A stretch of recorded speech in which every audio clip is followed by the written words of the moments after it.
कि सूर्य को कब, कैसे और किन वस्तुओं से अर्घ्य देकर आप समृद्धिवान बन सकते हैं, कॉन्फिडेंट बन सकते हैं। सूर्य सभी 9 ग्रहों में राजा है। उसके अंदर एक ऐसी ग्रेविटेशनल फोर्स है कि बाकी ग्रहों को वो संचालित करते हैं। हिंदू धर्म में सूर्य ही एकमात्र प्रत्यक्ष देवता भी है, आत्मा के कारक ग्रह माने गए हैं। सूर्य को अर्घ्य देने से सौभाग्य वृद्धि होती है, आत्मविश्वास बढ़ता है, रोग नाश होते हैं, पिता के साथ संबंध अच्छे होते हैं और कुछ कर गुजरने की तमन्ना होती है। दिन बड़ा मिलता है कि सूर्य को सुबह जल्दी देते हैं तो दिन भर आपको काम करने की प्रेरणा मिलती है। लेकिन सूर्य को अर्घ्य देने का लाभ तब ही मिलता है जब आप सही समय पर, सही पात्र, सही तरीके से अर्घ्य दें। अन्यथा अर्घ्य देने का कोई लाभ नहीं मिलता है। उल्टा आप सोचते हैं कि रोज अर्घ्य तो दे रहे हैं पर कुछ हो नहीं रहा है। तो आइए जानते हैं सूर्य को अर्घ्य कब और कैसे और किन वस्तुओं से देना चाहिए। पहले जानिए सही समय।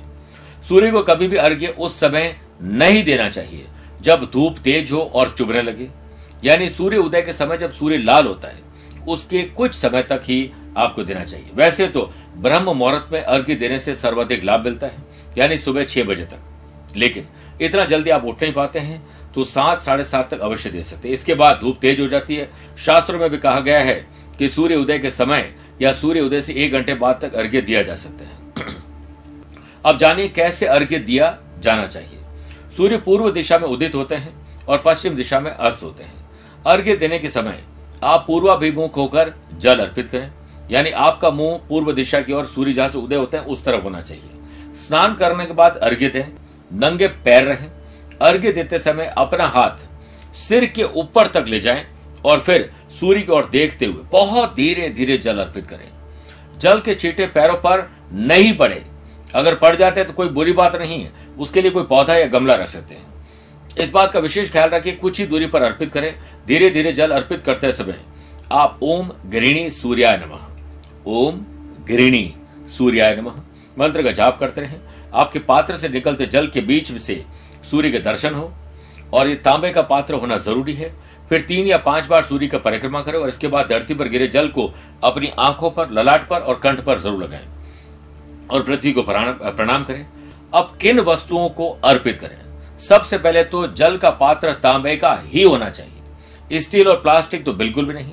ताम्र पात्र में जल पूरा भरे, फिर उसमें थोड़ा कुमकुम, कलावा यानी मौली का टुकड़ा जो हम हाथ में बांधते हैं, लाल रंग का कोई भी पुष्प और कनेर का हो तो सबसे बढ़िया।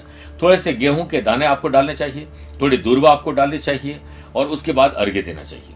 जिन लोगों का सूर्य कमजोर है उन्हें गेहूं और जिनका शुक्र कमजोर है उन्हें थोड़े से अक्षत यानी चावल भी डालने चाहिए। अब ज्योतिष लाभ क्या है? सूर्य आत्मा के कारक है और पिता के कारक ग्रह माने गए हैं। नियमित रूप से सूर्य को अर्घ्य देने से पिता से सुख और सहयोग मिलता है, पिता के कष्ट दूर होते हैं, नौकरी में तरक्की मिलती है, व्यापार में आपका कॉन्फिडेंस बढ़ता है।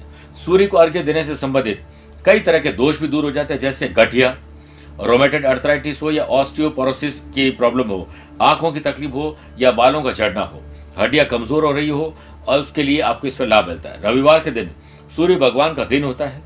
इस दिन सूर्य को जल अवश्य देना चाहिए अगर 7 दिन न दे पाए।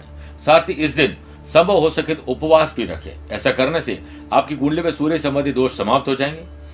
तो मेरे प्रिय साथियों, देर किस बात की, सुवस्य शीघ्रम, आज नहीं तो कल से ही सूर्य भगवान को अर्घ्य दीजिए और जीवन को खुशहाल बनाएं।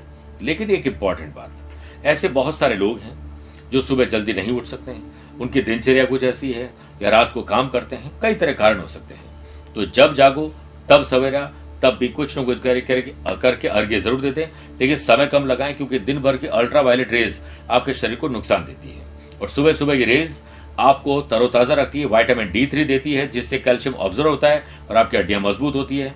दिन भर आपको चुस्ती और तंदुरुस्ती मिलती है।